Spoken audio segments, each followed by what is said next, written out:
Asmad Gurubhyo Namaha, Asmad Parama Gurubhyo Namaha, Asmad Sarva Gurubhyo Namaha. So we're continuing on with the 11th chapter of Hari Bhakti Vilasa.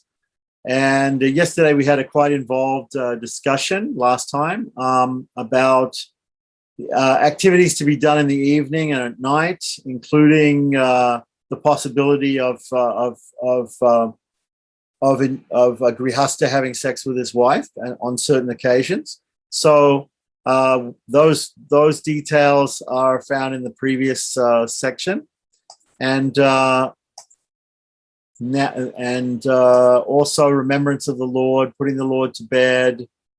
So those all sorts of those things. So we've put the Lord to sleep, and now we've taken rest. Also thinking about the Lord, thinking about our head laying on the pillow of the Lord's feet, and now we're up to a section in Hari Bhakti Vilasa which says Atha Shri Bhagavad Archana Mahatmyam. So we're now going to have a Mahatmyam, the glories of worshipping the Lord. Now that we've basically finished that day's worship of the Lord and we're taking rest, we are now going to talk about the glorious nature of the worship of the Lord. So text 176, chapter 11, from the Kuma Purana, it says, there is no more auspicious activity than worshipping Lord Vishnu. In other words, the foremost Vedic ritual is to worship Lord Vishnu. One should continuously worship the Supreme Lord who is without beginning or end. Text 177, also from the same Purana, that means the Kuma Purana.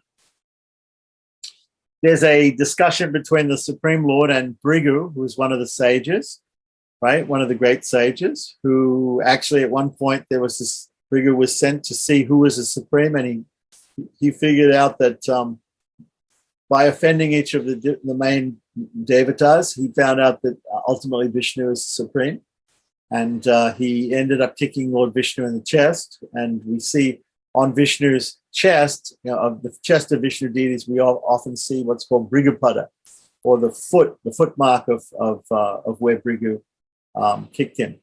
So, O Brahmanas, in the age of Kali, those who regularly worship me with devotion while following the prescribed rules and regulations will attain my supreme abode. Text 178, from Vishnu Rahasya, it says, those who are engaged in the service of Lord Vishnu will attain the eternally blissful abode of the personality of Godhead. Text 179 and 180, the Supreme Lord has further stated, and we don't know where this is from, but it could be also from Vishnu Rahasya, I'm not sure. The kind of love and affection my devotees have for me can never be exhibited by jnanis or yogis.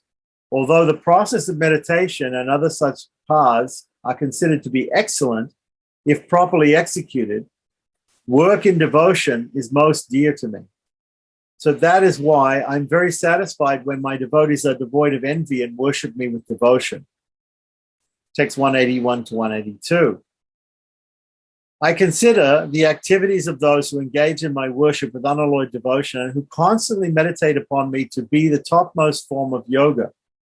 The realization attained by those who engage in my unalloyed devotional service cannot be achieved by those who do not follow this process, even if Brahmanas worship me. Without following the process of devotional service, they cannot realize my transcendental form and qualities. So here the Lord is putting the emphasis on people who are devoted to him. In other words, the Vaishnavas or the Bhaktas, the devotees of the Lord, are most important.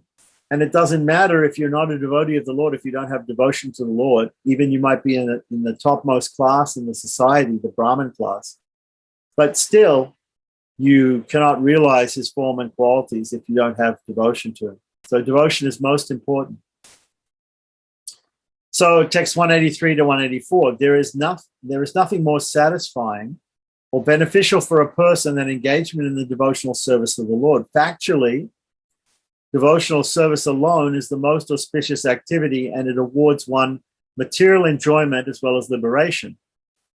Indeed, the pious merit that those who engage in meditation obtain by practicing meditation for an entire year can be attained by devotees in just one day by following the process of devotional service. So here we talked about the worship of the Lord as a daily thing, as an eternal activity, something that we do every day.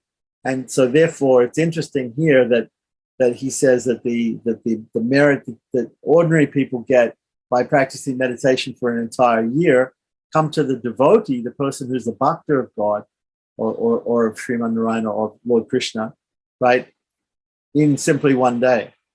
So next it's described in Adi Purana, text 185 here, Adi Purana. Service to the Supreme Lord is certainly the best form of meditation. Service to the Supreme Lord is certainly awards one the greatest achievement. Service to the Supreme Lord is certainly the best form of renunciation. Service to the Supreme Lord is certainly the best form of penance. Service to the Supreme Lord is certainly the best form of piety, and service to the Supreme Lord is certainly the ultimate goal of life. Right, so we were going through, this is very nice, talking about the glories of devotional service.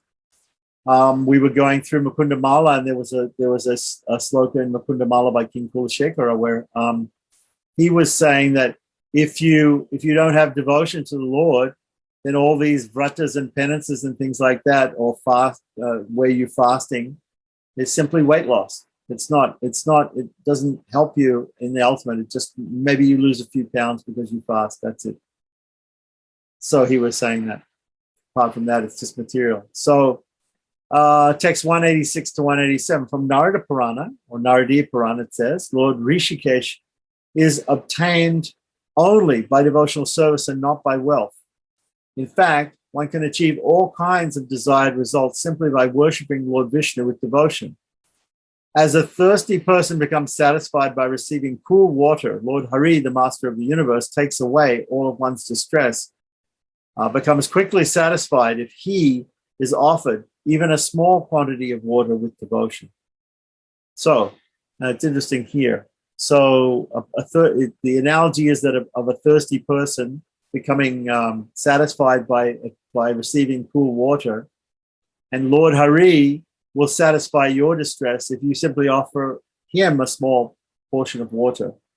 So just like in the Gita, when Lord Krishna says, offer to me a fruit, a flower, a leaf, and some water. So just some plain water we offer to the Lord. And it was also mentioned before here in the section on the different ingredients or different upacharas or services to be offered to the Lord, that if we don't have a particular service or upachara, we can offer water as a substitute. So here again, that's being backed up by this statement here, that even just a small amount of water can satisfy the Lord, if offered with devotion. That's the most important thing here. So text 188 from Hari Bhakti Sudadaya says, even if a person performs devotional service to the Supreme Lord with pride or in a joking manner, it delivers him from all misfortune. Service to the Supreme Lord never goes in vain, unlike activities performed on the material platform. Who other than Lord Hari is so merciful? So next two slokas coming from text 189 to 190, coming from Brahma Vaivarta Purana, says, O Brahmana, as fire burns a person who touches it without hesitation, even if touched unknowingly, right? So fire doesn't make any distinction. If you touch it, purposefully, or on purpose, or even accidentally, it's going to burn you. So, O Brahmana, as fire burns a person who touches it without hesitation, even if touched unknowingly, somehow or other, simply by worshipping Lord Hari, one attains liberation. By worshipping Lord Hari, one can attain wealth, children, material enjoyment, fame, fearlessness, wisdom, good manners, and complete knowledge. Text 191 to 192, in a conversation between Sanat Kumar and Markandeya, which is recorded in the Skanda Purana, these verses are found. Worship of Lord Vishnu is the best form of worship for any class of men, right? And women, of course. The benefit achieved by performing all kinds of service, penance, fire sacrifices, and pilgrimage tours can be obtained millions of times more simply by worshiping Lord Vishnu. Therefore, it's a duty of everyone to faithfully worship Lord Narayana. Text 193 to 196. In the same literature, which is, I think, Skanda Purana, there's a conversation between Shiva and Parvati, in which Lord Shiva says, simply by worshipping Lord Vishnu once, one achieves the merit of giving the entire earth along with its oceans, in charity to a Brahmana, who is a master of the Vedas. There is no doubt that one who worships Lord Vishnu for only 1 month is a devotee of Lord Vishnu and a great soul. One who worships Lord Vishnu at noon obtains the merit of donating the entire earth along with all its wealth. One who, after getting up from bed early in the morning, regularly worships Lord Vishnu attains the merit of performing 1,000 Agdistoma sacrifices. The Agdistoma sacrifices are Shrauta ceremonies which are meant for offering Soma. They're part of the different, there are several different Soma sacrifices, and this is one of them.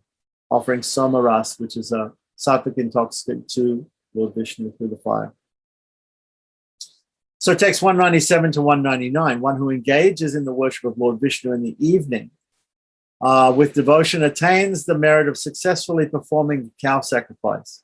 Of course, the cow sacrifice is forbidden in this age, one of the 5 sacrifices that are, one of the 5 things in the scripture, mentioned in the scriptures, that are forbidden in this age.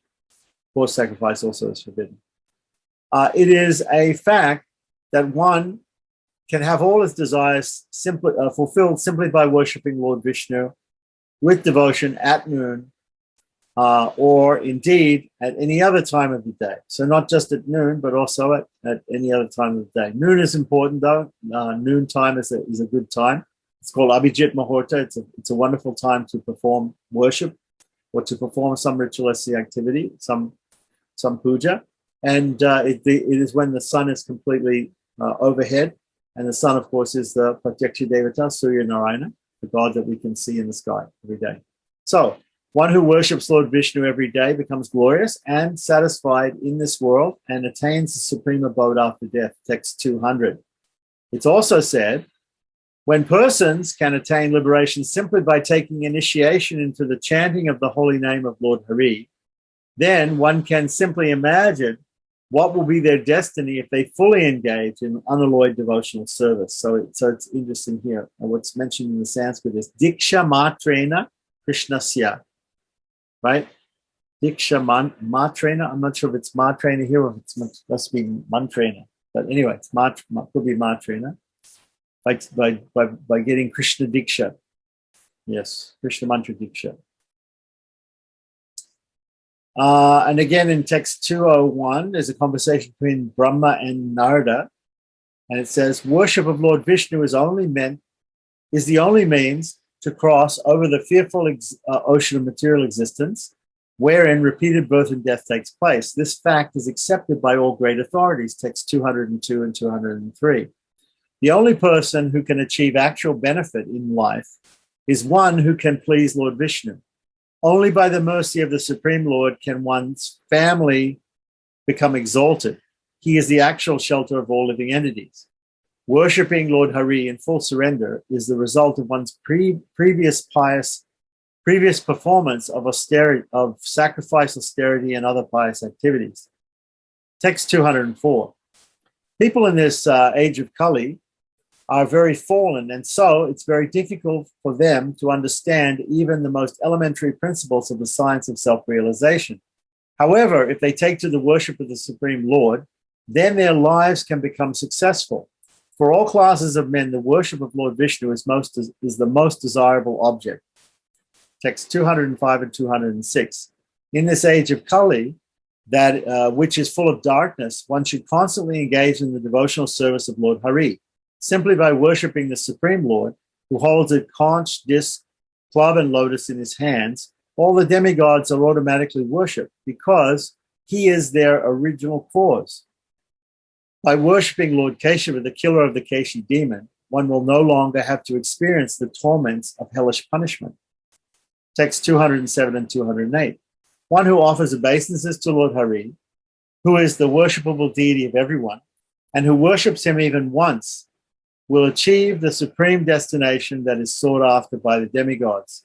The ultimate benefit of a human birth is to eternally engage in the devotional service of Lord Vishnu, who is the proprietor of all planets and the master of all the residents therein. Text 209. a little later in the same literature, I think we're still talking about Skanda Purana here. Yeah, must be. A little later on in the same literature, it says, the only worthwhile thing within this miserable material world is to faithfully engage in the worship of Lord Hari, the cause of all causes and the proprietor of all planets. Text 210, it's also said, Kali cannot spread his influence at the place where discussions of Lord Hari are held every day, where Vaishnavas reside, and where devotees are constantly engaged in the worship of Lord Vishnu. Text 211 and 212, in the Kashi Kanda, which may be in the Skanda Purana, I think we're continuing in the Skanda Purana here. It's described in Kashi Kanda, which is talks about Kashi or Benares, Varanasi. What is it that one cannot achieve by worshipping Lord Hari? Children, wives, friends, a kingdom, residence in heaven, and liberation are all the results of Lord Hari's worship. By worshipping Lord Hari, one's sinful reactions are vanquished, one's dangers are removed, one's diseases are cured, one's piety is enhanced, and one's desires are fulfilled. So continuing on, text 213, therefore this statement of Markandeya to Dhruva, which is also found in the Skanda Purana, says, I promise you that one who even once worships Lord Janardana achieves life's ultimate goal. This cannot be reversed. Text 214, sage Angira. So here we have all these different sages also repeating the same thing which the Lord is saying. Sage Angira says, if you wish to attain the highest perfection of life, then simply worship the unlimited Lord Govinda, who has no beginning and no end, and in whom the entire universe is situated. Text 215, sage Pulastya says, by worshipping Lord Hari, who is the supreme Brahman, the supreme abode and the eternal personality of Godhead, one can attain that which is very rarely achieved. Continuing on with the sage Pulaha. So we had Pulastya, now we have sage Pulaha. O performer of vows, you should adore the Lord of the universe and sacrifice the supreme personality of Godhead by worshipping whose lotus feet Indra became the chief of demigods. So sage Vishishta says in text 217 to 218, when one can reach the transcendental abode Vaikuntha by the worship of Lord Vishnu, then where is the doubt that one can transfer himself to any planet within the three worlds if he desires? Men and women can accomplish more than what they desire, simply by worshipping Lord Janardana. Now again, it's said in the Augusta Samhita here, in text 219, whatever one may desire within his mind, whether it is big or small, can be obtained without any hindrance by the worship of Lord Vishnu. Text 220, sage Marichi has emphatically declared in the Vishnu Purana as follows, O Prince, no one can achieve the highest destination without the worship of Lord Govinda, who is praised with select verses. Therefore, you should always worship the infallible Lord Govinda.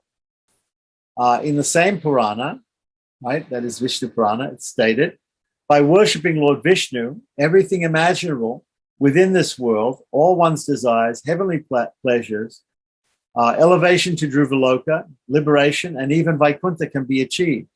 Text 222 to 223. In the Brahma Vaivarta Purana, it's stated, if you desire to accomplish the supreme objective of life, then worship Lord Govinda, whose lotus feet Mahadeva, Shiva, right, catches hold of and dances in ecstasy, from whose navel sprouts a lotus flower on which Brahma was born, and by the strength of whose will the creation and destruction of the universe takes place. So this is a very nice sloka here because it puts Lord Shiva and Lord Brahma, who are also considered to be very great devatas, right, in the right relationship with Lord Vishnu. Lord Shiva is a Mahajan, he's a great devotee of the Lord. So he always holds on to the lotus feet.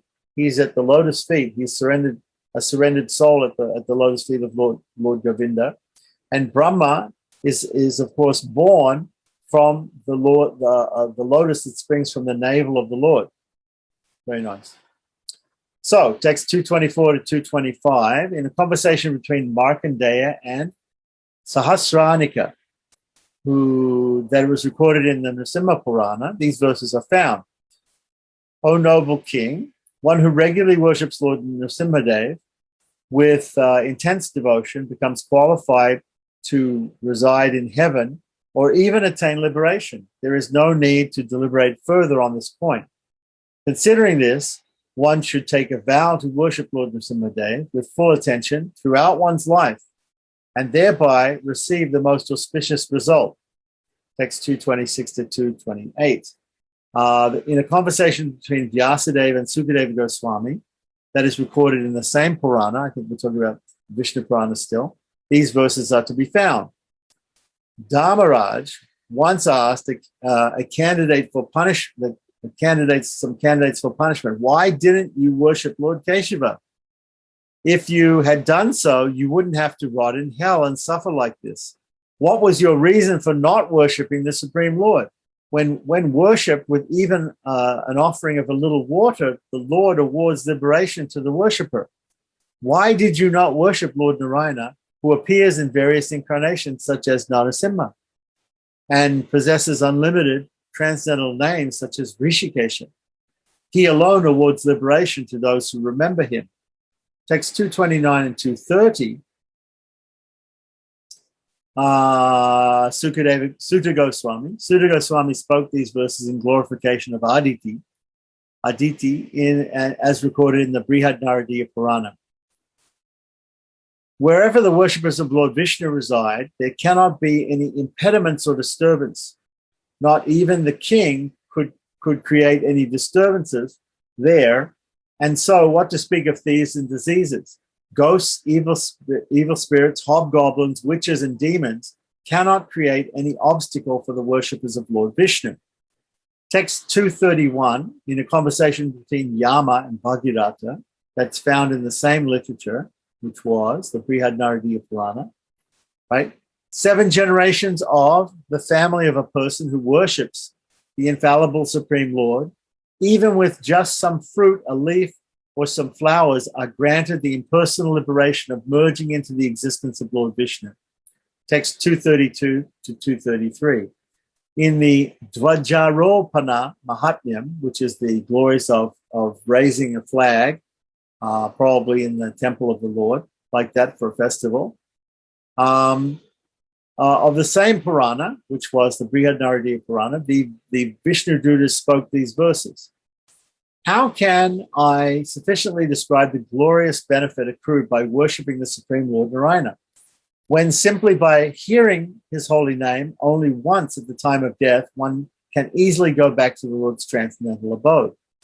One who remains for just a moment or even a half moment in the temple of Lord Hari can achieve a transcendental destination.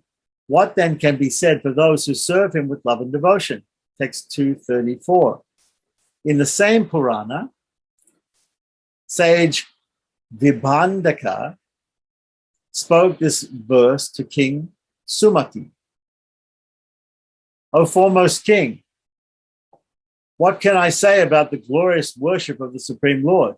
If one performs devotional service to the Lord, even though he may be in a degraded condition, he can attain the highest benefit. Text 235 to 238.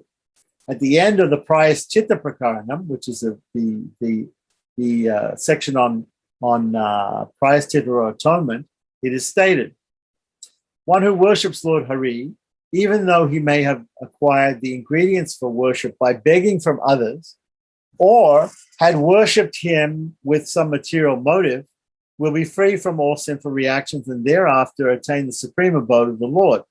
By worshipping Lord Janardana, all of one's obstacles are vanquished. One's mind becomes purified and one ultimately attains liberation. There is no doubt that those who are inclined to worship Lord Hari have achieved the 4 objectives of human life: religiosity and economic development, sense gratification, and liberation. The performance of sacrifices and the study of the Vedas do not award even 1/16 of the merit one receives by worshipping Lord Narayana. So text 239, regarding the satisfaction of Lord Vishnu, this verse is found. Doesn't exactly say where, so it's okay. I'm telling you the truth for your benefit, thus revealing to you the essence of everything. Worship of Lord Vishnu is the only worthwhile objective in this terrible ocean of material existence. And text 240, at the end of the Upalepana Mahatmyam, Lepana means to smear or to put on some. When we put sandalwood paste on the Lord's feet like that, it's called lepana. So sometimes there are things which are applied to the body of the Lord, like certain cosmetics or chandan, sandalwood paste, and that. So upalepana means that type of of application. So there's some mahatmya, the glories of doing that, of performing that type of service. Those who worship Lord Vishnu even once without hesitation will never become bound up in this material world again. So now in text 241 to 243, we have at the end of the story of Yajnaddwaja, these verses are found. O Brahmanas, those who worship Lord Narayana, whether knowingly or unknowingly, achieve liberation. Those who worship Mahavishnu, the destroyer of the distress of the surrendered devotees, becomes an object of worship, prayers, and homage. Those intelligent sages who are devoid of material desires and who worship Lord Hari or Lord Shiva can purify the entire world. Text 244. In the conversation between Lord Narayana and Narada Muni regarding the process of worship, which is recorded in the Padma Purana, it is stated, my pure devotee never faces any difficulty, even in their dreams. Such surrendered souls live fearlessly throughout the duration of their lives. Text 245 and 246. In a conversation between King Narada Muni and King Ambarish, which is recorded in the Vaishaka Mahatmya of the same literature, that is Padma Purana, right? These verses are found. By worshipping the unconquerable Lord Hari, one can obtain a good wife and children, a long duration of life, a kingdom, residence in the heavenly planets, and liberation. If one's family members worship Lord Hari, then two previous generations of his family will ascend to heaven on the strength of his piety, even if they were suffering in hell. Text 247. In the conversation between Yama and a Brahmana, which is found in the same literature, which is, again, the Padma Purana, right? Yeah. It says that even learned personalities cannot enjoy heavenly pleasures if they fail to worship Lord Hari in a mood of devotion. Similarly, by worshipping the Lord in a non-duplicitous manner, one can achieve all the objects of the senses very easily. Text 248 to 250. In the Sri Krishnamrita Stotra, in Vishnu Damotara, right? So there's a stotram which is talking about the nectar, the immortal nectar of Lord Krishna, Sri Krishna. If by worshipping the Supreme Lord only once, one's life can become successful, then what can be said of a person who regularly worships the Supreme Lord with offerings of fragrant flowers? Those who go to see the Vaishnavas and worship them every day will attain the supreme abode of Lord Vishnu. No one can properly understand the immense good fortune of the servants of Lord Vishnu. One who renders pure devotional service to Lord Krishna is a perfect yogi, a pure-hearted soul, and he is certainly most peaceful and exalted. Such a surrendered devotee has all of his desires fulfilled.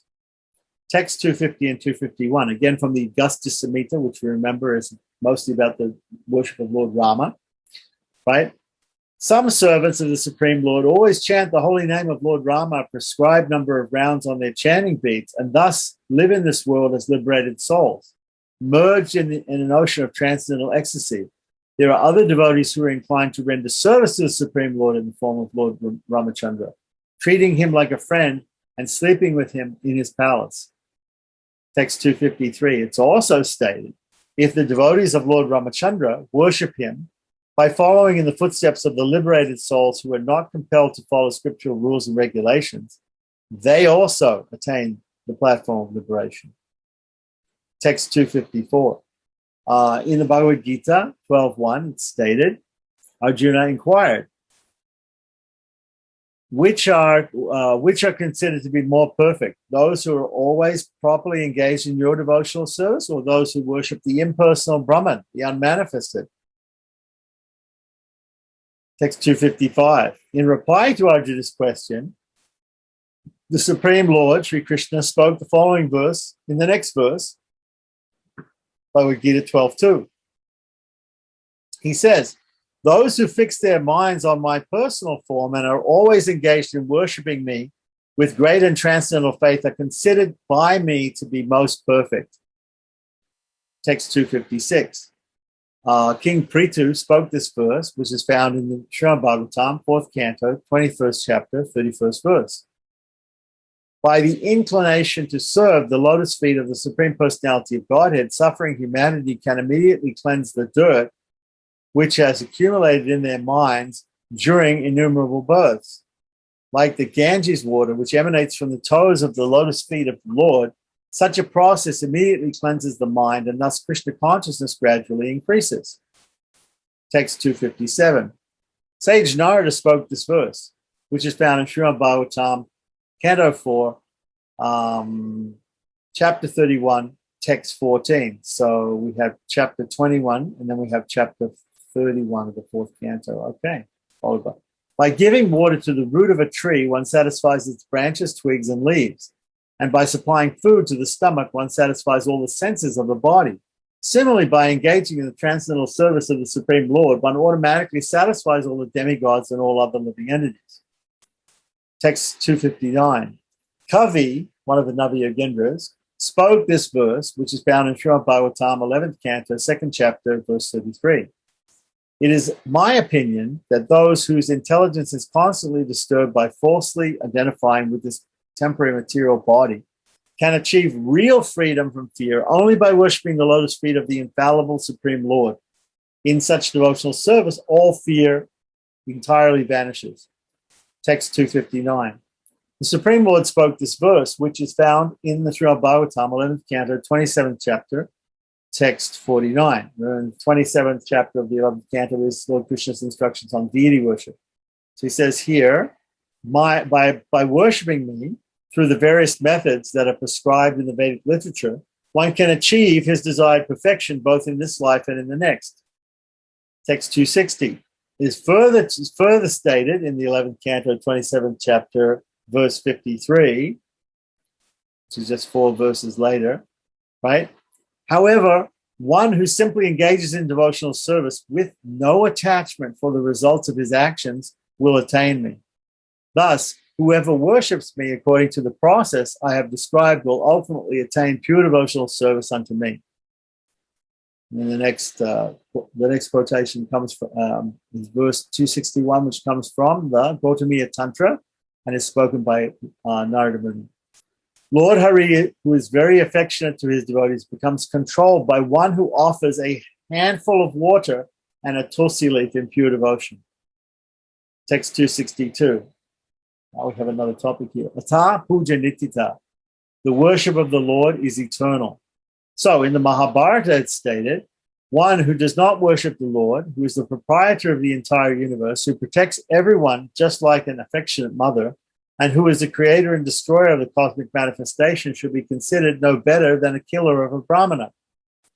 Text 263. In the beginning of the Padodika Mahatmyam, Padodika means the foot water, the water that's washed the lotus feet of the Lord. The glories of that is the Padodika Mahatmyam found in the Brihad Naradiya Purana. This verse is found. O Brahmanas, never enter a house where there is no worship of Lord Hari. Always keep in mind that such a house is no better than a crematorium. Text 264. Therefore, in the Vishnu Dharmottara, it's stated, even if one has hundreds of duties to perform, one should never fail to worship the lotus-eyed Supreme Personality of Godhead with simply an offering of water if there are no flowers, fruits, or leaves available. Text 265.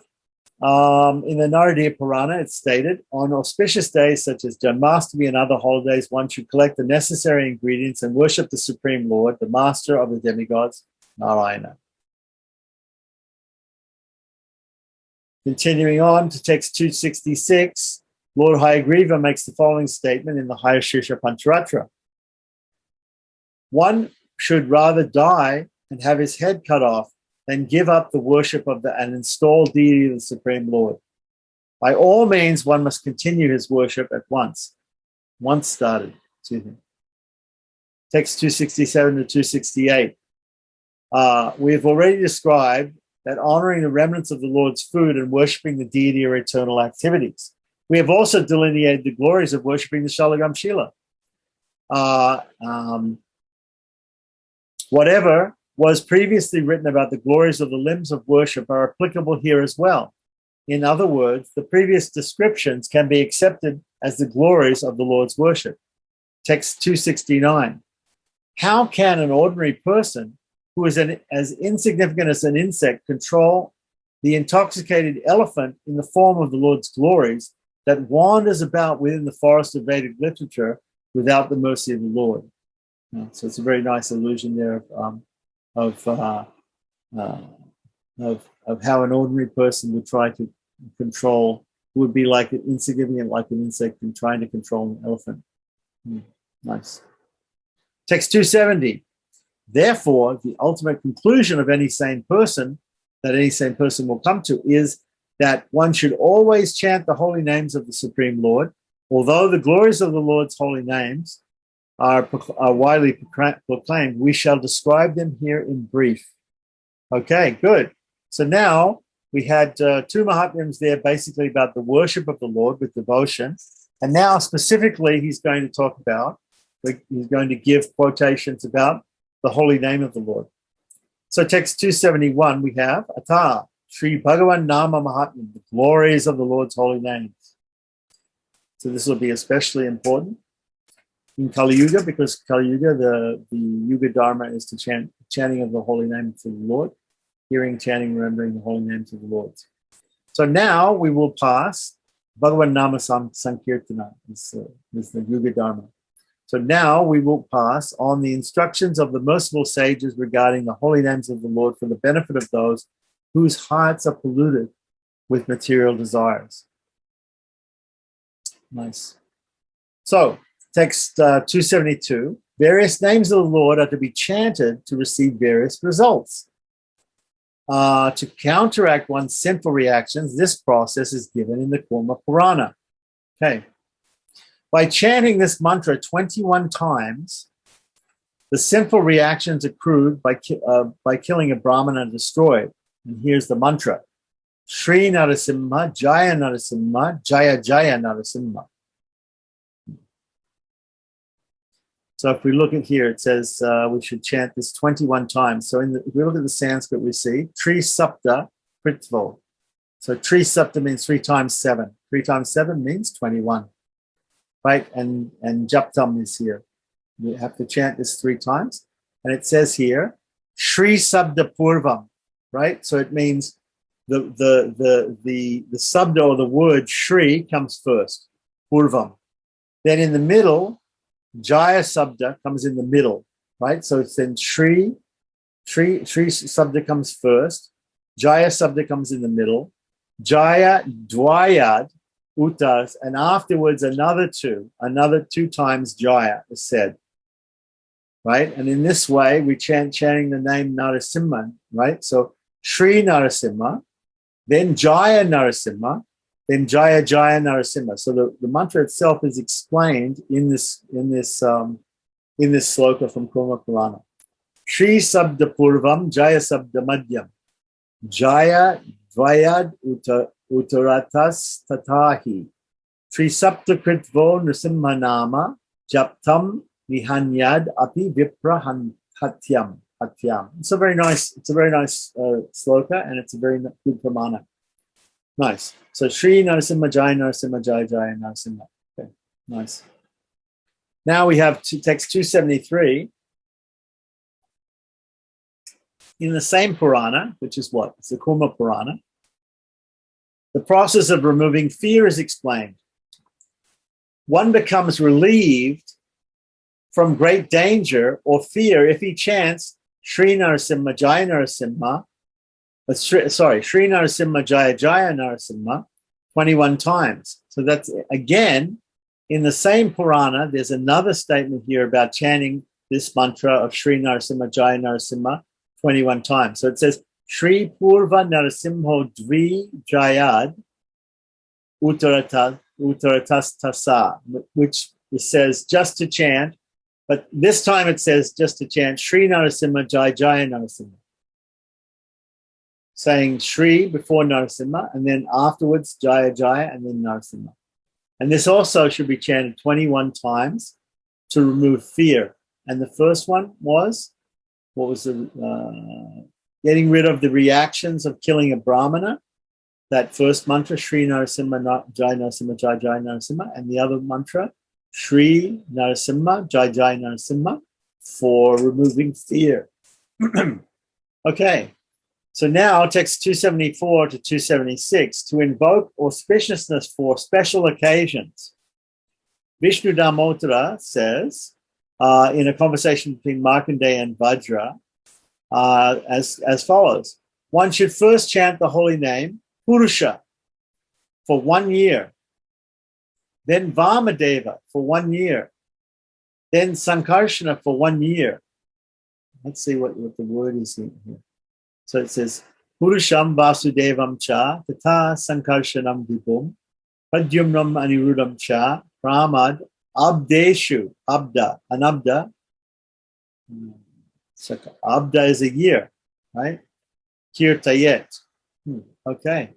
So first of all, one should chant the holy name Purusha for 1 year, then Vamadeva for 1 year, then Sankarshana for 1 year, then Pradyumna for 1 year, then Aniruddha for 1 year.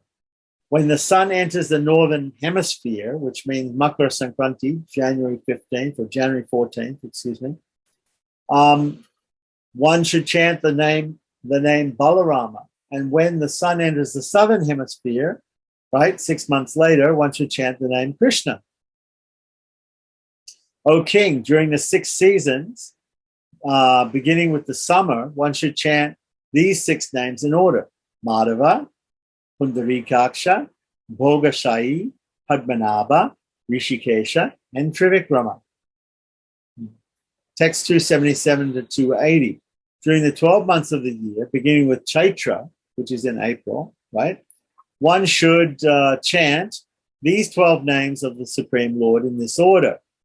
Vishnu, Madhusudana, Trivikrama, Vamana, Sridhara, Rishikesha. Says Damodara Padma, okay, Damodara Padmanabha, Yadupati, Keshava, Narayana, Madhava, Govinda. Okay. One should remember the names Pradyumna and Aniruddha during the dark fortnight and the light fortnight, respectively.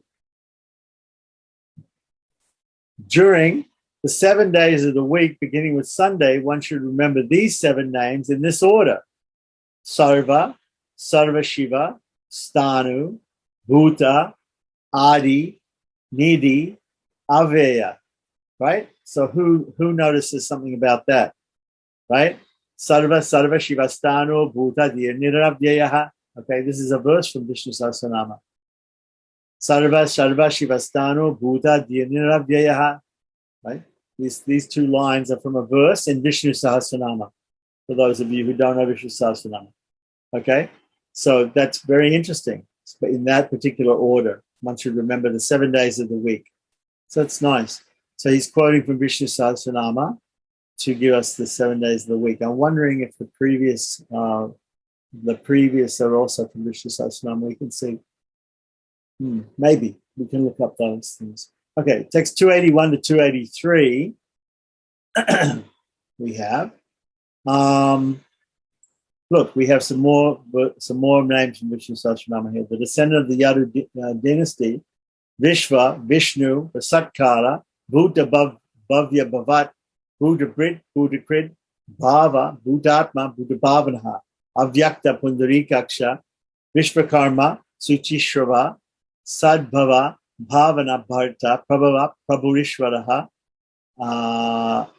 Aprameya Rishikesha, Padmanabha, Amaraprabhu, Agraya, Shashvata, Data, Krishna, and Krishna.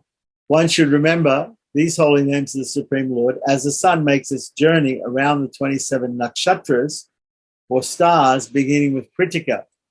So normally you don't start with Kritika. Normally in the list of nakshatras or stars, you start with Ashwini, Bharani, like that. Kritika comes, I think, third.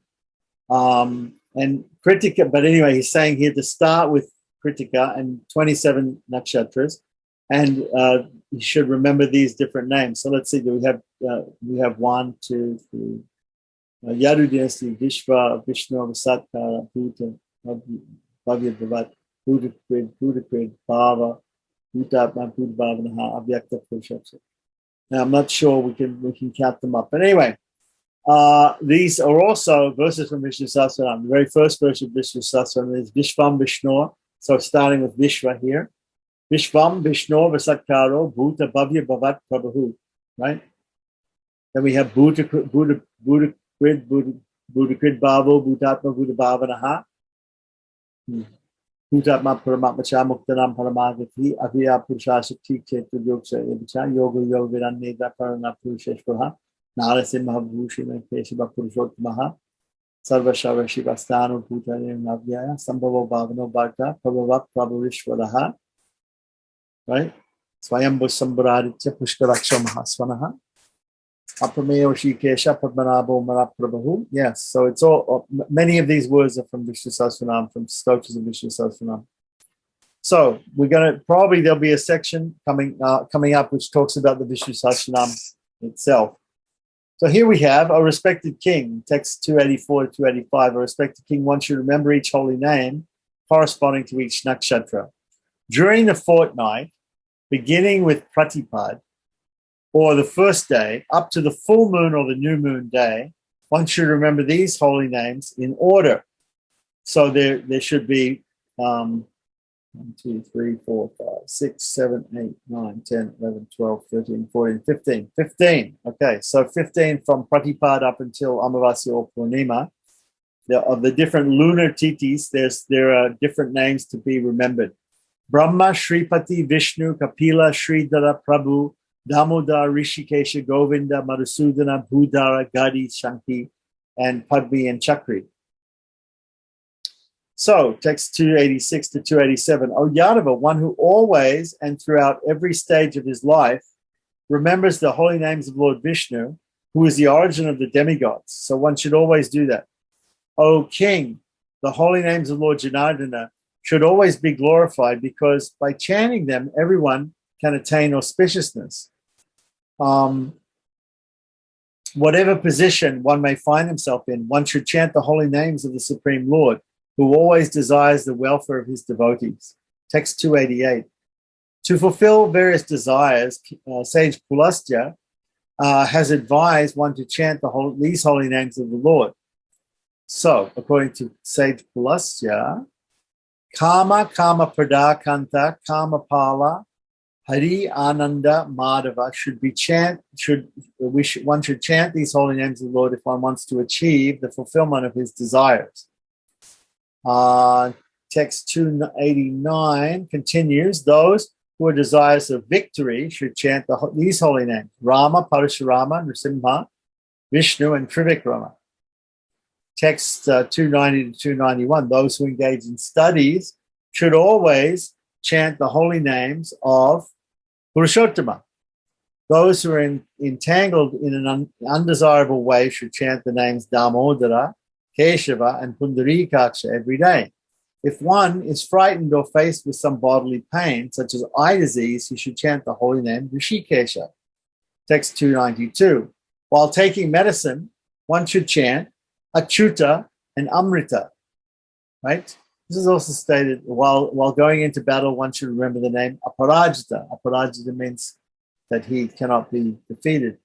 So Achyuta Achyutananta Govinda Namo Charna Beshjat Nashyanti Shakala Roga Satyam Vadamyaham. So it's true, it's definitely true that if we chant Achyutananta Govinda according to that verse from Vishnu Sahasranama Mahatmyam and also from Ayurveda, it says that these three names will give us good health and freedom from disease. Okay, so that is why in some places in India, those three names are the ones that are used for archmanas. So in Tamil Nadu specifically, the Achyutana Maha, Om Anantana Maha, Om Govindana Maha, like that. So here it's mentioned Achyuta. Text 293. Coming to this name Damodara, because in the West we are always pronouncing Damodara, but it's Damodara, isn't it? Damodara, yeah. Because the O is always a long vowel, or? Well, O is a long vowel. The first A is also long. Da-mo-dara. Da-mo-dara. The dara is short. D-A-R-A. Yes. The A's are short. But the first two vowels, da, mo, they're both long. Right? They're both matras. We say, see, Panini or Patanjali in his Mahabhasya, he says, Ekamatra bhaved prasvo, dvimatro diga uchite, trimatro supato gyeyo, vyanjana adamatrikam. It says that Ekamatra bhaved prasvo. Rasva, a short vowel is one beat, or one snap of the fingers, or one blink of the eyelids. Right? One slap on the knee. Right? One beat. Right? Two beats. Right? Twice as long is called dirgha. So in the Sanskrit alphabet, we have short vowels and we have long vowels.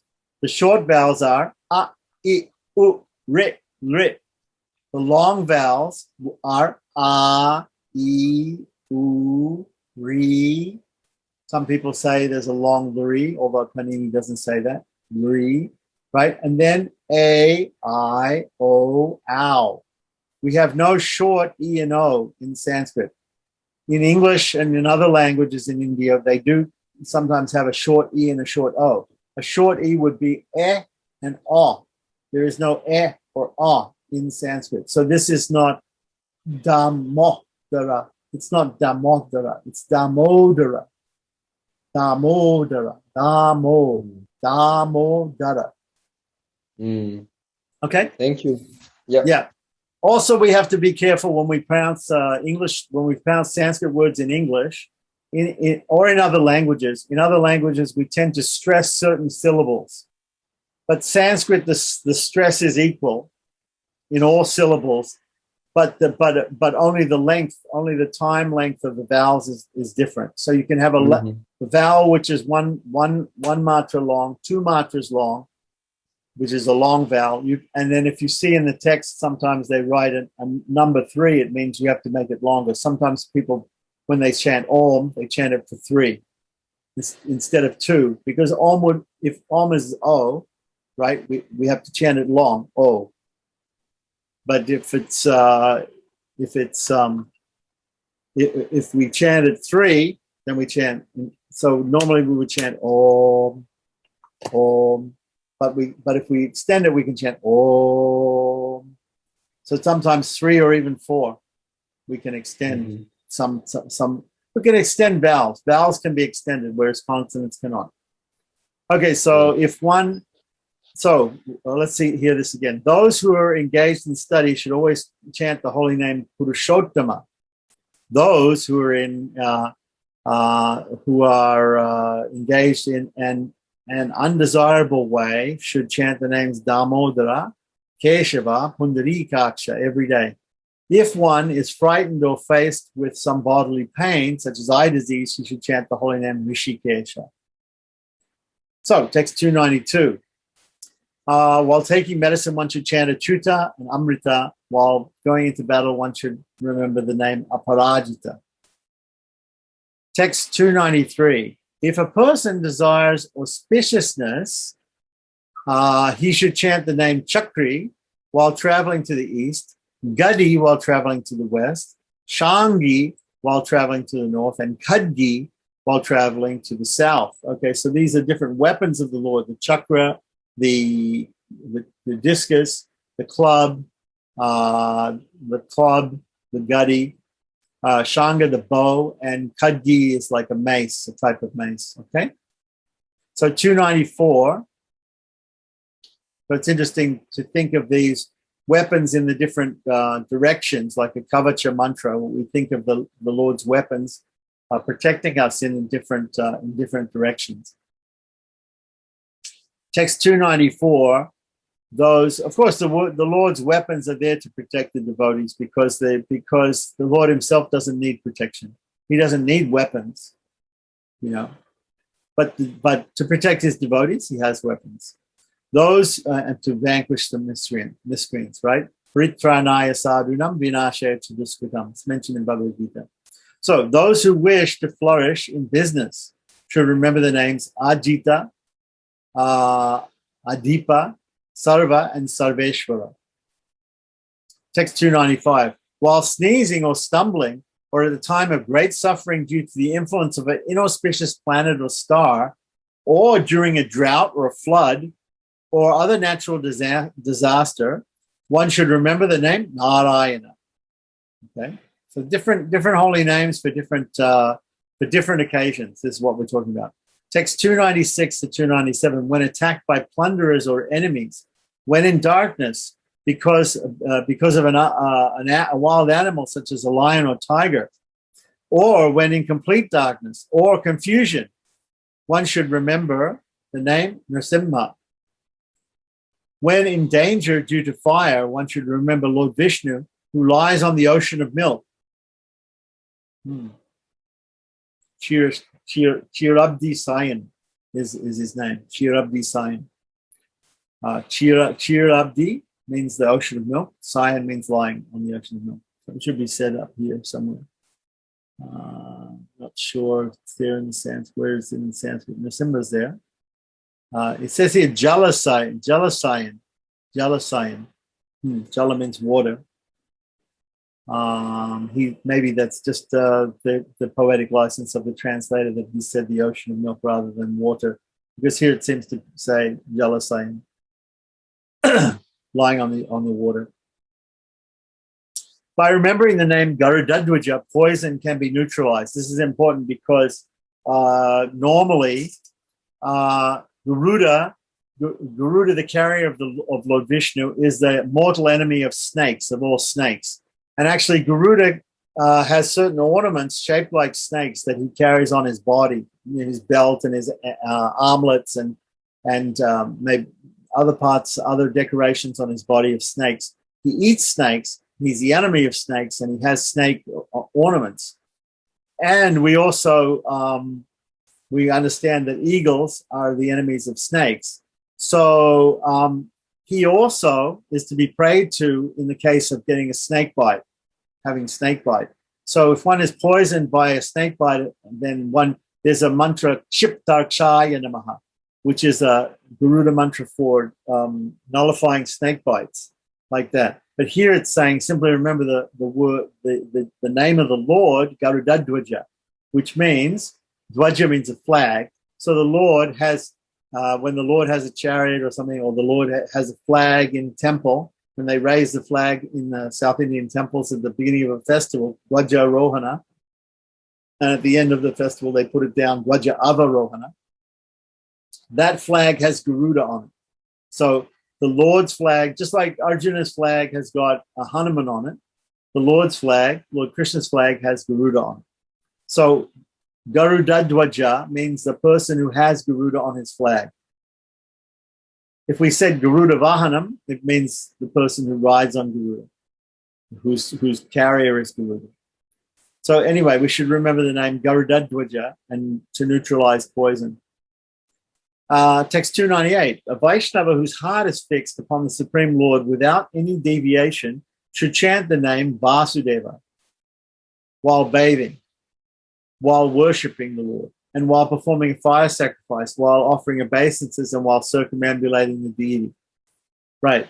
So how can we chant the word Vasudeva? We can also, like Narayana, we can chant Om Namo Narayana, or we can chant Om Namo Bhagavate Vasudevaya.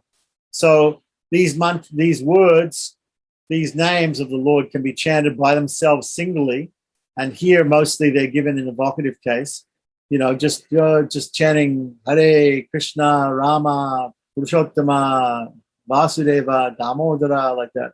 Or they can be put into a mantra where they have a different case ending, like that, maybe. Bhagavate Vasudevaya, Narayanaya, like this. This is a dative case. Okay. So in either case, we're chanting the name of the Lord. So continue on with text 299 to 300.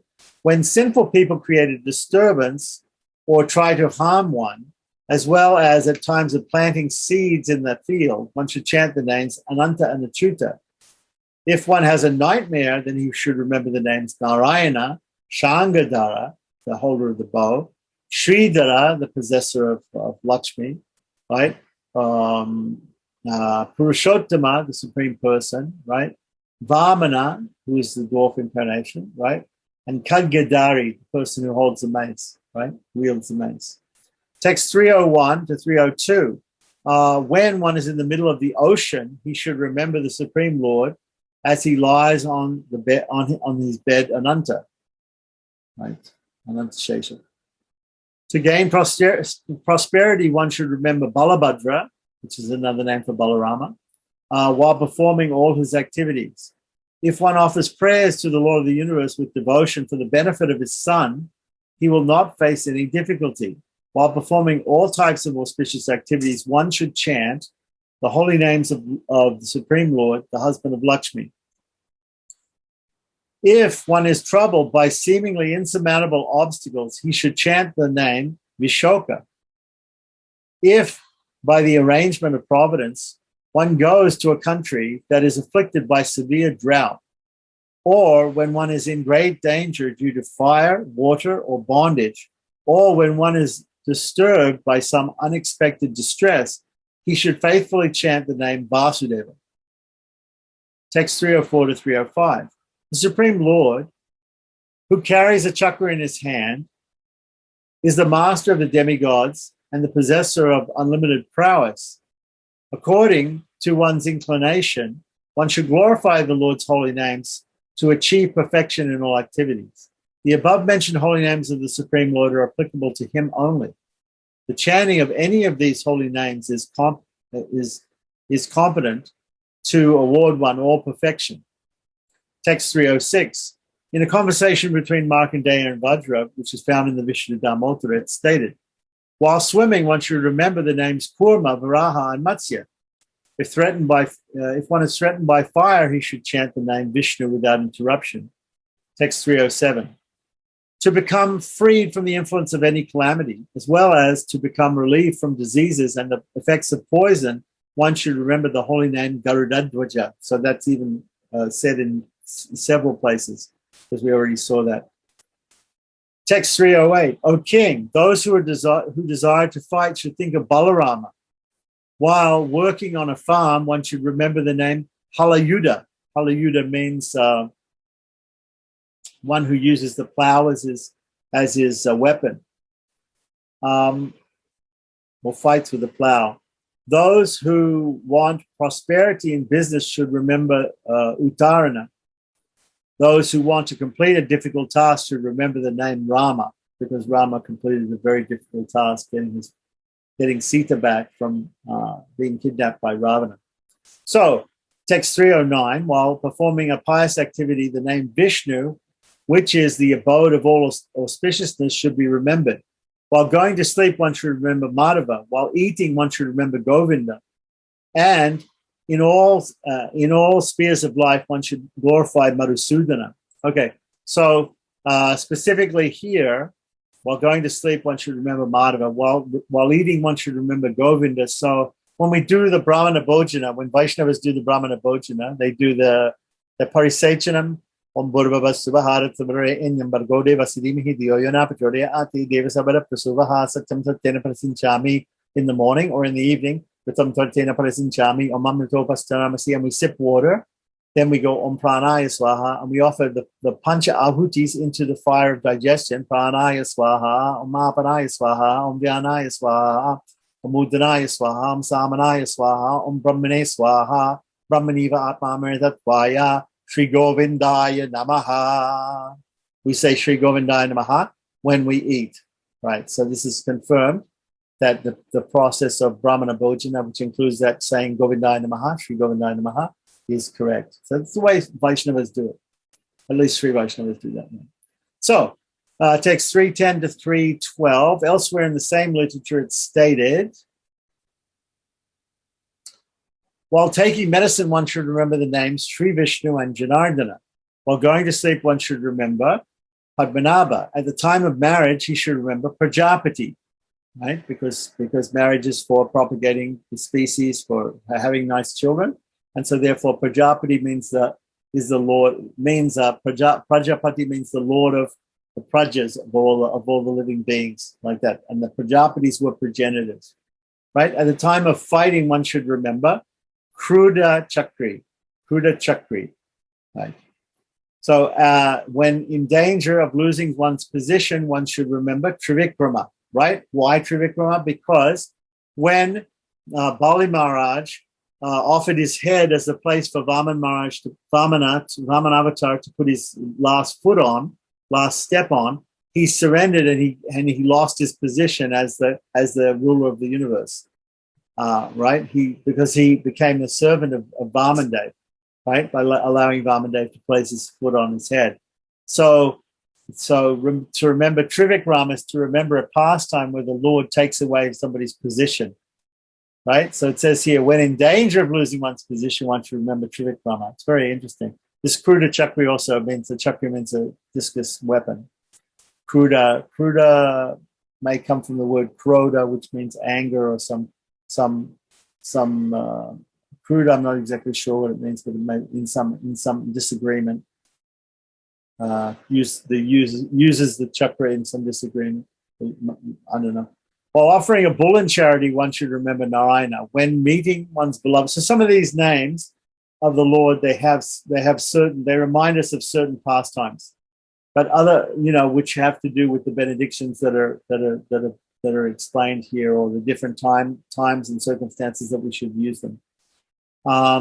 While meeting one's beloved, one should remember Sridhara, right? Why? Because the Lord's beloved is Goddess Shri, right? Lord Vishnu and his eternal consort is the Goddess Lakshmi. So when we meet our beloved, when we meet our wife, then we can remember Sridhara. While in water, one should remember Varahadeva. Why? Because Varahadeva dove down into the water to save the earth. So when in danger due to fire, one should remember the Supreme Lord who lies on the ocean of milk, also because the ocean of milk and the ocean can completely destroy the fire. In the forest, one should remember Narasimha, right? There are different types of deities. There are different types of deities which are installed.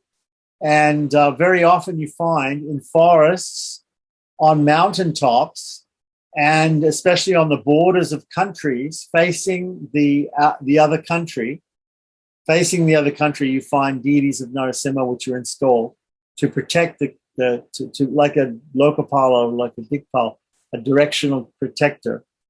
So here in the forest, remember Narasimha. In the mountains, one should remember Raghunandana. Raghunandana is the name of Rama. During a nightmare, one should remember Govinda, because obviously in the nightmare, our senses are somewhat out of whack, out of tune. So like that, Govinda is the Lord of the senses, not just the Lord of the cows. Sometimes we think of Govinda as the Lord of the cows because the word cow, go means cow, but go also means senses. So Govinda is also the control of the senses.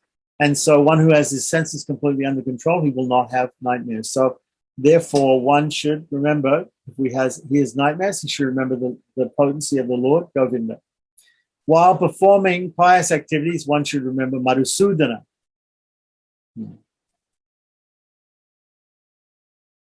Not sure exactly how that one goes, but anyway, that's okay. When in illusion, one should remember Vamana. When in illusion, one should remember Vamana. Not exactly sure why that is. And in other activities, one should remember Madhava. Okay, so Text 313 to 314, there is some, it's also stated, one should chant the holy name Vasudeva in all circumstances that have not been mentioned. So Vasudeva seems to be a pretty universal name to be remembered in all circumstances. It is the duty of everyone to chant the holy names of the Lord at the beginning of every endeavor, right? So similarly, when we do the sankalpa at the beginning of any ritualistic activity or any endeavor, we place our hands in the sankalpa mudra on top of the right knee and we say, Hari Om Tat Sat Shri Govinda Govinda Govinda, right? So we should always remember the holy names of the Lord before we make a sankalpa at the beginning of every endeavor. So it is the duty of everyone to remember the holy names of the Lord at the beginning of every endeavor. So that comes in the sankalpa automatically. O King, all the holy names of Lord Krishna are capable of awarding one perfection, right? So it's the same that Chaitanya Mahaprabhu says in the Shikshastakam, Nam Nama Kari Bahuda Nija Sarva Shaktis, that you have many millions of names, O Lord, and we've seen all these different names for different circumstances. And he says, Nija Sarva Shaktis, in all these names, all these millions of names that you have, in each one of them that you have all impact, you've given Sarva Shaktis, all your energies are there in all those names, right? So now, after talking about all the different names, he's also going to explain a little bit more about the glories of the holy name. So here it says, text 315, it uproots all sinful reactions. So we have another slightly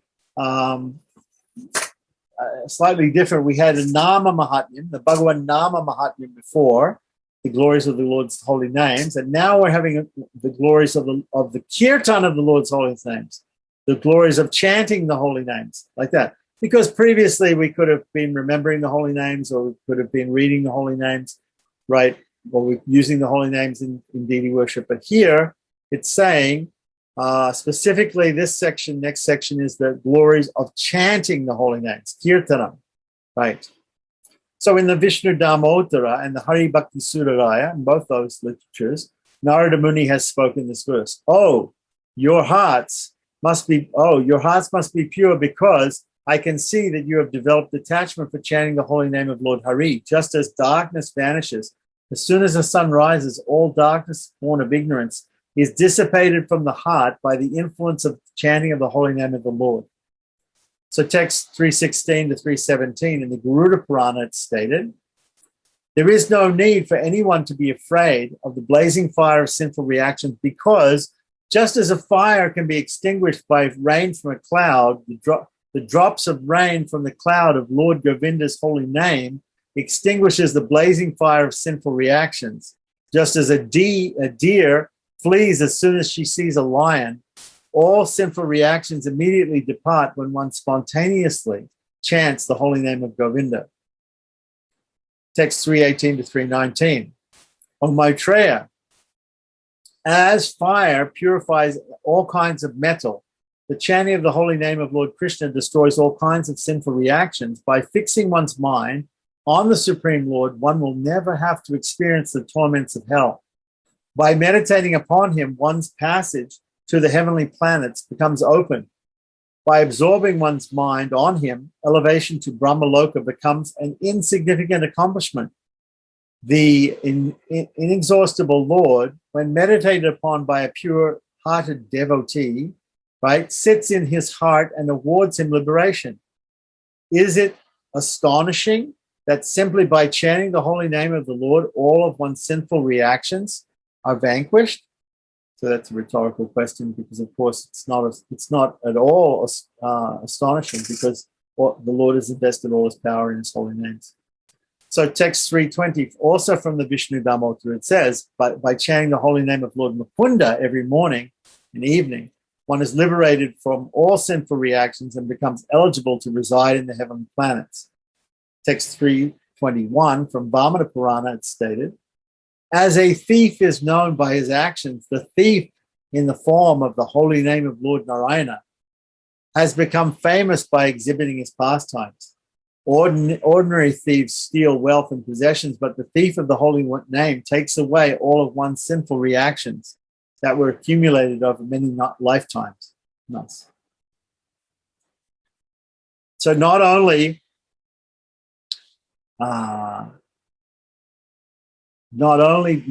this is very nice analogy here that Narayana is like, the word Hari means he who takes away, but here he's talking about if we simply chant the holy name of Lord, specifically here it says Lord Narayana. This is like taking away. He's like a thief. Lord Narayana is like a thief who takes. Even Krishna was a thief. He took butter, but Lord Narayana is or Hari is going to take away the sinful reactions accumulated over many lifetimes. Text 322 in Skanda Purana it's stated, as blazing fire at the time of annihilation, right, burns the entire universe to ashes. The chanting of the holy name of Lord Govinda, whether with devotion or even neglectfully, burns all of one's simple reactions to ashes. Text 323. If in this world a person is named Govinda and someone calls his name, that person's sinful reactions will be destroyed 1,000 times over. Text 324 from the Kashikanda. Even if one touches fire by mistake, it will still burn him. Similarly, if the holy names of Lord Hari are uttered, even unintentionally, they will burn that person's sinful reactions to ashes. Text 325. At the end of the story of Lubdaka, that is narrated in the Brihad Naradiya Purana, it's stated, chanting the holy names of Lord Hari is the only means for destroying the sinful reactions of those who are blinded by too much material attachment. Text 326. In the same literature, Yamaraj spoke this verse. Those who chant the name Hari, in the sense that let me steal, right? Because some people can say the word Hari and they can think that they're saying let me steal. Because the word Hari also means to take away, even once, will no longer be forced to enter a mother's womb. Okay, so this is confirmed in the Ajamil story in the Bhagavatam. There's a very famous verse, Sanketyam Parihasyam Vas Dobam Helnameva Vaikuntanama Grahanam Ashesha Grahanam Vidu, that even if you're joking or if you say the holy name of the Lord for some other purpose, it works. It will give you liberation. It will take away all your sinful reactions to your sinful activities. Text 327. Narada Muni spoke this verse at the end of the story of Deva Sharma. That is found in the Vaishaka Mahatmya in the section of the Padma Purana. So the sinful reactions accumulated by killing of thousands of living entities, drinking wine thousands of times, having sex with the wife of one spiritual master thousands of times, and stealing the wealth of the brahmanas thousands of times are destroyed without a doubt by chanting the name Govinda, which is Lord Hari's favorite name. Nice. Hari Priyena, it says in the Sanskrit here. So Govinda Namna, the name of Govinda, is Hari Priyena, is the favorite of Lord Hari, like that. And all of these heinous activities, all these sins, even done thousands of times, are destroyed by chanting of Govinda. Text 328. Just by touching fire, just as touching fire causes one to be burned, even if it is done unintentionally, by chanting the holy names of the Supreme Lord, even while calling the names of one's children, all of one's sinful reactions are vanquished. So this happened to Ajamil, of course. At the time of death, he called out for his son. His son was called Narayana, so he called the name Narayana. So he was freed from all sinful reactions. So 329 to 330, in the conversation between Yamaraj and Lord Brahma, which is recorded in the same literature, these verses are to be found. O exalted Brahmana, by the holy name of Lord Krishna or Vishnu, who is unlimitedly powerful, all of one's sinful reactions are vanquished, just as darkness disappears upon the appearance of the sun. There is no better means of atonement for having performed sinful activities than glorification of the holy names of the Lord.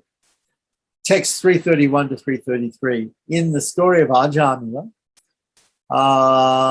that is narrated in Srimad Bhagavatam 6, 2, 7, 9, and 10. The following verses are found. Right, so we're talking where I thought that's nice that he's quoting from the Ajamil story. Let's see if he quotes Sankatyam Pariyasam Vas first. Ajamil had already atoned for all his sinful acts. Indeed, he had atoned not only for sins performed in this life, but for those performed in millions of past lives, because in a helpless condition he chanted the holy name of Narayana. Even though he did not chant purely, he chanted without offense, and therefore he is now eligible for liberation. The chanting of the holy name of Lord Vishnu is the best process of atonement for the theft of gold, drunkard, one who betrays a friend or relative, one who kills a brahmana, one who indulges in sex with the wife of his guru or another superior. It is also the best method of atonement for one who murders women, kill the king, his father, one who slaughters cows, or for all other sinful men. Simply by chanting the holy name of Vishnu, such sinful persons may attract the attention of the Supreme Lord, who therefore considers, because this man has chanted my holy name, my duty is to give him protection. Text 334. The degree of purification that one can attain by chanting the holy names of Lord Hari cannot be attained by following the various methods of atonements for counteracting sinful reactions that are prescribed by the thoughtful sages such as Manu. The unique quality of chanting the holy names of the Lord is that, along with removing one's sinful reactions, the holy names reveal the transcendental glories of the Supreme Lord, who is praised with selected verses. Text 335 to 336 in the Srimad Bhagavatam, 6th canto, 2nd chapter, verses 14 and to 15, it is stated, and this is where it comes in again, Sanketyam Parihasyam Va, Stom Helame Va, Vaikuntanama Grahanam, Shesha Grahanam Vitu. Patita Skalito Bhagna, Sandasta Tapa Ahataha, Hariyarit Ityavasenaha, Puman Narhati Yatanaha. One who chants the holy name of the Lord is immediately free from the reactions of unlimited sins, even if he chants indirectly to indicate something else, jokingly, for musical entertainment, or even neglectfully. This is accepted by all the learned scholars of the scriptures. If one chants the holy name of Hari and then dies because of an accidental misfortune, such as falling from the top of a house, slipping and suffering broken bones while traveling on the road, being bitten by a serpent, being afflicted with pain and high fever, or being injured by a weapon, one is immediately absolved from having to enter hellish life, even though he is sinful. Text 337. So, in the Srimad Bhagavatam, 6th canto, 2nd chapter, verse 18, it is stated, as fire burns dry grass to ashes, so the holy name of the Lord, whether chanted knowingly or unknowingly. Right? So what does it say here? It says, Agyanad atavagyanad. Agyanad, without knowledge, or with knowledge. Right. So, as fire burns grass to ashes, so the holy name of the Lord, whether chanted knowingly or unknowingly, burns to ashes without fail all the reactions to one's sinful activities. Text 338. In the Srimad Bhagavatam, the sages have spoken the following verse in 6th canto, 13th chapter, text 8. The killer of the Brahmana, one's father, a cow, one's mother, the spiritual master, as well as the dog eater and other sinful people, can become the killer of the Brahmana, the killer of the Brahmana, one's father, a cow, one's mother, the spiritual master, as well as a dog eater and other sinful people, can become purified simply by chanting the holy names of the Lord. In text 339 to 340, in the Laghu Bhagavatamrita, it is stated, by the fire of glorification of Govinda, all of one's present, past, and sinful reactions are immediately vanquished. Even a person who habitually disturbs the devotees can become glorious and purified simply by chanting the holy names of Hari, Lord Hari. Text 341. In the Kurma Purana, it's stated, the holy name of Lord Krishna cannot be compared with the innumerable objects that are available in this world. Text 342. In the Brihad Vishnu Purana, it says that the holy names of Lord Hari have the power to destroy more sins than even the worst sinner is able to commit. Text 343 in the scripture called Itihasotama, right, which means the greatest itihasa, the greatest history. Even a sinful dog eater cannot overpower the sin-destroying prowess of Lord Vishnu's holy names by making a determined effort to commit as many sinful activities as possible. That's a very interesting way to put it. So he's saying that the sin-removing power of the holy name is so great that you can try committing sin after sin after sin. You cannot overpower the sin-destroying prowess of the holy names. Of course, we shouldn't chant the holy name to get rid of, we shouldn't commit sinful activity on the strength of chanting the holy name and say that the holy name is going to save us. But in any case, that's the sin. Now we have a section here about Kali Yuga here. So it says text 344, especially in this age of Kali. So in the Skanda Purana, it's mentioned in this age of Kali, there's no sin born in one's mind, speech, or actions that cannot be vanquished by chanting the holy name of Govinda. So whatever sin you perform, right, it'll be vanquished by chanting the holy name of Govinda. Text 345 and 346. From Vishnu Damodara, it says, as sunlight destroys darkness and as water destroys fire, extinguishes fire, the congregational chanting of the holy names of Lord Hari destroys all kinds of sinful reactions. Where is the doubt that the holy name of Lord Hari, which purifies a person, thus enabling him to cross beyond the ocean of material existence and reach the eternal abode of the Lord, will actually cleanse one of the contamination of Kali Yuga? Text 347. From the Brahmanda Purana, it's stated, the degree of purification that embodied living entities achieve by congregational chanting of the holy name in the age of Kali cannot be achieved by observing the Parak Vrata or the Chandrayana Vrata. Chandrayana Vrata we talked about before was fasting over a period of 1 month, right?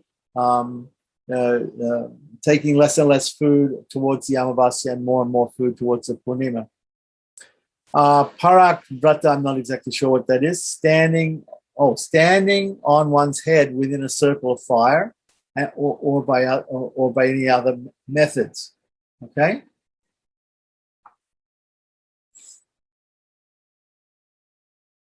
So we can definitely, by chanting the holy name of Govinda in the age of Kali, we can definitely outdo all these other vrats. So text 348. It purifies the chanter's family and associates. So in the same literature, it's stated, by chanting the holy names of Hari throughout the day and night, even a most sinful person can become purified. He purifies others as well. So text 349, the Laghu Bhagavatamrita, it's stated, one who joyfully chants the holy name, Govinda, with utmost attention, is certainly a glorious and pure-hearted soul. Indeed, such a person sustains the earth.